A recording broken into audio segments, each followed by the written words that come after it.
In the heart of a small town in southern Mississippi, where life moved at a slow pace but with an undercurrent of tension, Officer Joe Baker was a man whose name everyone knew. His loud voice, harsh demeanor, and constant sense of superiority made him a figure both intimidating and unquestionable. The locals knew that any conflict with him would end in their defeat. Many had long noticed that Baker behaved especially prejudiced toward those he believed did not fit his idea of order. However, no one dared to protest. His connections with the brass and influential figures ensured his protection. Maria Hanks, a DEA agent, was driving along a country road. Her car was modest, with a slightly battered exterior, carefully chosen to blend in with the locals. She knew that even the smallest detail could raise suspicions among the people she was pursuing. Her mission was clear: identify the leaders of a local drug trafficking network, rumored to be operating under police protection. The case was complex, and Maria understood that one mistake could cost her her career, or even her life. The day was hot, the air thick with dust and the smell of heated asphalt, pressed down like a weight. Maria appeared focused, but her calm demeanor was deceptive. Beneath the surface lay a sharp sense of danger and a constant readiness for the unexpected. Suddenly, she noticed flashing lights of a police car in her rearview mirror. The sound of the siren cut through the stillness. Maria tensed internally but tried to remain calm. She had always known this moment might come. Pulling her car to the side of the road, she turned off the engine and placed her hands on the wheel, as the rules demanded. "Good afternoon. Or maybe not so much for you," Baker said as he approached the car. His tone was sarcastic, and his face radiated smugness. He quickly scanned her vehicle, clearly trying to find something to confirm his suspicions. Seeing an African-American woman behind the wheel, he didn't hide his displeasure. Examining her documents, he continued throwing out cutting remarks. "Well, look at that real driver's license. How'd you get it? Won it in a lottery?" His laugh echoed down the empty road. Finding no violations, he decided to search the car anyway. Setting aside her documents, he opened the trunk, yanking out a few items and loudly commenting on each one. "Speeding, huh? Or maybe you're hiding something. Let's see," he muttered. Maria remained silent, letting him do whatever he wanted. Her gaze was calm, yet watchful. Baker couldn't find anything suspicious, but that didn't stop him. "Who'd have thought someone like you could even afford a decent car?" he said, tossing the items back into the trunk. His words, full of disdain, were a cold challenge. Baker believed he was fully in control of the situation. At one point, he abruptly stepped back as if something occurred to him. "Well, girl, I think it's time for a closer check. What if you're carrying something illegal?" he said with a smirk, pulling out handcuffs. Maria, observing his actions, allowed herself a slight smile. It wasn't a smile of fear or confusion, but a faint smirk that Baker, in his arrogance, failed to recognize. After cuffing her, he opened the car door and barked, "Get out, and make it quick. This isn't a resort." Baker relished the moment, thinking he had caught another victim, but he had no idea that his actions were the beginning of his own downfall. Maria silently climbed into the patrol car, her gaze briefly meeting his. It was the gaze of someone who knew they had a plan and the time to execute it. The police station where Baker brought Maria was typical of small towns. The walls were peeling, the paint chipped, and the air was thick with the hum of a noisy air conditioner that irritated more than it cooled. The room smelled stale, carrying a sense of oppression. The officers there had grown used to Baker's overreach, often turning a blind eye to his methods, preferring not to risk becoming his next target. Baker led Maria into the station with a flourish, as if to show everyone that he, as always, was in complete control. The clinking of the handcuffs on her wrists echoed through the room. But Maria remained calm. Her composure caught the attention of a few officers, who exchanged glances, hesitant to openly express their surprise. "Well, ma'am, let's get your paperwork in order. You have no idea what kind of trouble you've gotten yourself into," Baker said, tossing her documents onto the desk and lazily dropping into his chair. His voice was mocking, like a teacher reprimanding a student. He grabbed a sheet of paper and began filling out a report, periodically glancing at Maria with a sly smirk. "You're all the same," he said, pretending to be busy. "You think you can play by your own rules? The system will crush you like ants."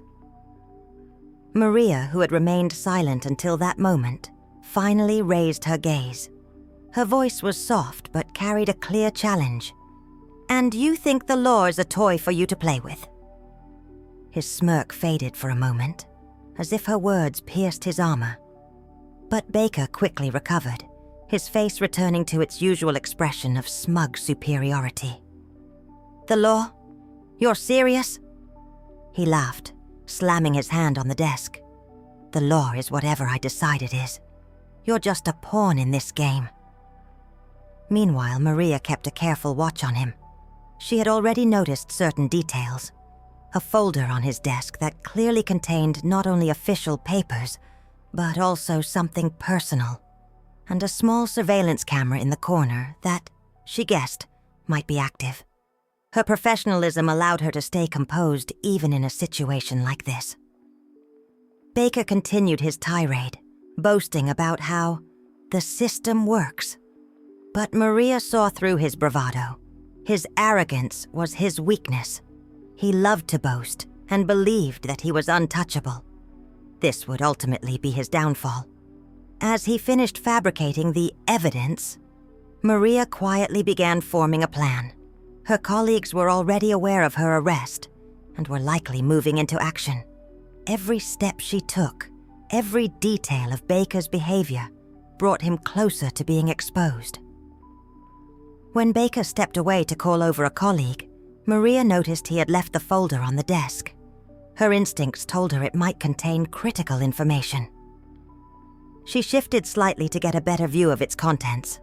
Her eyes caught a few pages showing numbers and signatures that clearly pointed to illicit transactions. "What's the matter? Hoping to find a way out of here?" Baker said as he returned, noticing her movement. He smirked. "Don't worry. You've got nowhere to go." But Maria, maintaining her icy composure, locked eyes with him once more and said, "You should be more careful, officer. Sometimes the ones you underestimate turn out to be stronger than you think." For a brief moment, his smirk turned into confusion, but he quickly dismissed it. He was too accustomed to believing that his power was an unbreakable shield.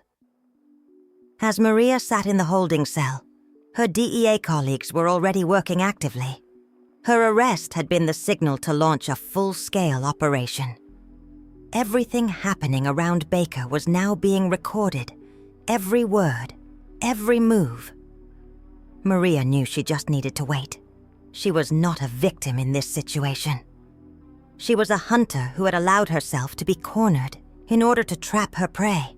Several days had passed since Maria's arrest, and tension at the station was steadily rising.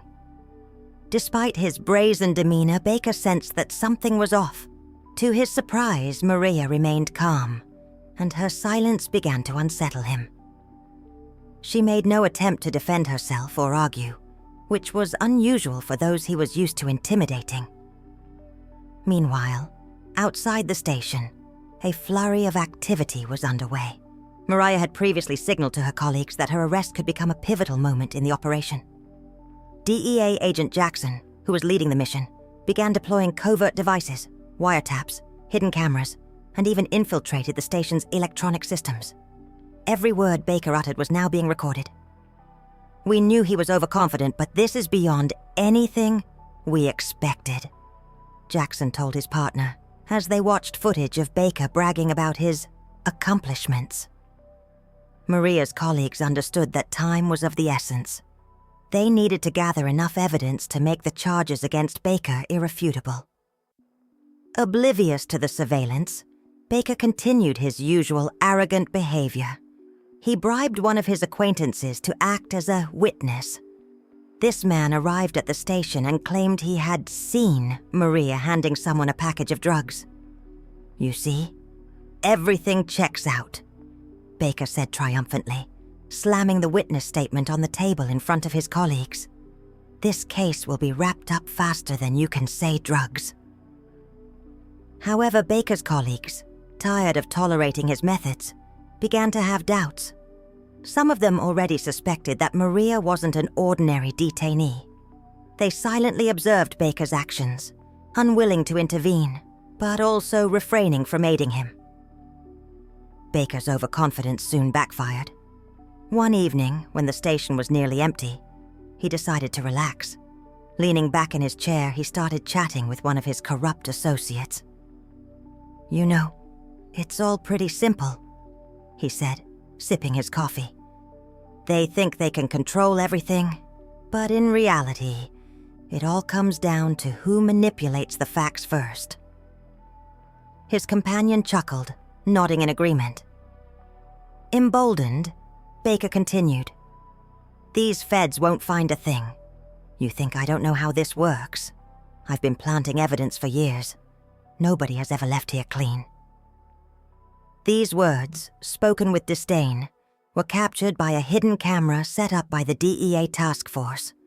This conversation became a cornerstone of the case against him. From her holding cell, Maria overheard snippets of Baker's conversations with his colleagues. She knew the operation was moving toward its conclusion. Her goal was to remain quiet and inconspicuous, ensuring Baker wouldn't suspect he was already trapped. One day, she noticed a police officer passing by her cell, pausing briefly. They locked eyes, and in that moment, Maria saw something important. The officer knew there was more to her than it seemed. He said nothing, but his subtle nod reassured her that allies existed even here. Everything was ready. The DEA team had gathered sufficient evidence. Recordings, documents, and surveillance footage all pointed to the fact that Baker wasn't just abusing his authority. He was deeply involved in criminal activity. Maria, aware that her colleagues were nearing the endgame, finally allowed herself a moment of calm. Her undercover mission was almost complete, but the decisive moment, the revelation, was still ahead. The day had come when Maria was supposed to be taken to court. At the station, everything seemed as usual. The staff went about their routines, paying little attention to the unfolding events. Baker, as always, was brimming with confidence. He was convinced that this situation would end like so many others, in his favor. Maria sat in her holding cell, awaiting the outcome. She appeared calm, as if the events didn't concern her. Her composure confused even those who were certain of her guilt. Baker walked past her cell several times, throwing sarcastic remarks her way. "Think you can play by your own rules? The law is on my side, girl," he sneered. But Maria only looked up at him with a gaze that conveyed something Baker couldn't quite grasp. Everything changed when a group of sharply dressed individuals entered the station. These were DEA agents. They presented warrants for the arrest of Baker and several of his associates. The entire station froze. The staff, accustomed to Baker's seemingly unshakable authority, stared at him in shock and confusion. "What's going on here?" Baker exploded, rising from his desk. "This is some kind of mistake." But the agents, ignoring his outbursts, began seizing documents, computers, and communication devices. One of them, Agent Jackson, pulled out a tablet and played a video of Baker boasting about his methods. "These feds won't find a thing. Nobody has ever left here clean," said Baker's voice on the recording. Baker's face turned pale. He turned to his colleagues, seeking their support, but met only cold stares. "This isn't me. It's a setup," he shouted, but no one rushed to defend him. Maria, now permitted to leave her cell, stepped out accompanied by the agents. She walked up to Baker silently and looked him straight in the eyes. "I think now you understand how important it is to respect the law," she said calmly, her words landing like a verdict. Baker was speechless. He was handcuffed and led away under the disapproving gazes of his colleagues and townspeople, who had already begun gathering outside the station after hearing about the commotion. For Maria, this wasn't just a victory. It was a demonstration of how patience and faith in justice could dismantle any system built on lies and manipulation. Her undercover mission was successfully completed, and she now knew her efforts would bear fruit. The town would finally be free from fear and oppression. As for Baker, long accustomed to seeing himself as untouchable, he was now exposed. He had become a symbol of how the abuse of power does not go unpunished. Maria left the station with a quiet sense of satisfaction. There were new challenges ahead, but this day served as an important reminder for her. The truth always finds a way to prevail.